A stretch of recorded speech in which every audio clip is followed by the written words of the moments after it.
না প্রায়োরিটি তো ট্যাক্স বাড়াতে হবে আমাদের, এবং ট্যাক্স বাড়ানোর মাধ্যমে যে ইনভেস্টমেন্ট বাড়াতে হবে, দেশের ভিতরে দেশের বাইরে ইনভেস্টমেন্ট বাড়াতে হবে। এর মাধ্যমেই তো একমাত্র আপনি ট্যাক্স জিডিপি বাড়ানো যাবে, এবং কর্মসংস্থান, যেটা আমাদের আরেকটা প্রোগ্রাম বিএনপির নির্বাচনী প্রোগ্রামের মধ্যে কর্মসংস্থান একটা বড় প্রোগ্রাম। সুতরাং ইনভেস্টমেন্ট, বিনিয়োগ না হলে তো ইনভেস্টমেন্ট না হলে তো কর্মসংস্থান করতে গিয়ে হবে। এই জন্য আমরা জোর দিচ্ছি ইনভেস্টমেন্টে, দেশি বিদেশি ইনভেস্টমেন্ট জোর দিচ্ছি। আর স্বাস্থ্যসেবা যেটা আমরা প্রমিস করেছি, ওয়াদা করেছি, শিক্ষার পরিবর্তন, শিক্ষার ক্ষেত্রে পরিবর্তন, এবং তার উপরে সবচেয়ে আমি যেটা আবারও বলছি, কর্মসংস্থান, এটা প্রায়োরিটি আমাদের। আগামী বাজেটে কি প্রায়োরিটি পাবে বলে আপনি মনে করছেন? কর্মসংস্থান দিয়ে শুরু হবে, এটা করার জন্য যা যা প্রয়োজন সেটা করা হবে। ব্যাংকের ব্যাপারে কোনো হসপিটাল নাই এখানে, এবং এই এলাকার মানুষের দাবি।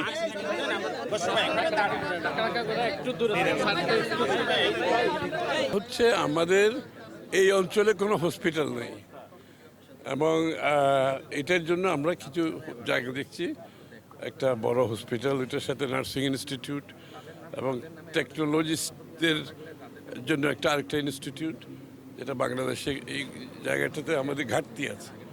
তো এটা এই অঞ্চলের মানুষের একটা দাবিও ছিল, এই জন্য আমরা জায়গা দেখছি, একটা বড় জায়গা লাগছে।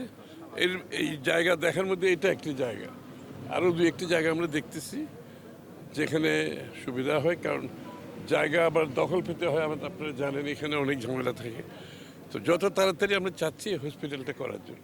এটা কি জেনারেল না বিশেষায়িত কোনো হসপিটাল? জেনারেল, এবং এর মধ্যে বিশেষায়িত কিছু থাকবে। জেনারেল হবে, আবার বিশেষায়িত কিছু থাকবে। কথা বললাম, আপনি বলছেন যে অর্থনৈতিক কঠিন অবস্থা আছে, যে এই কঠিন অবস্থা থেকে উত্তরণের জন্য প্রায়োরিটি বেস কি করতে চাচ্ছেন আপনি? কি পরিকল্পনা আপনার আছে?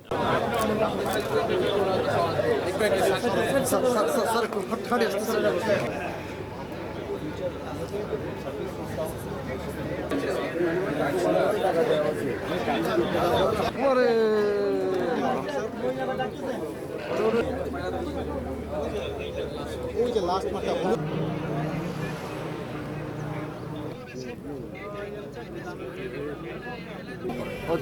মানুষের প্লট থাকে, তো কত মানুষও আবার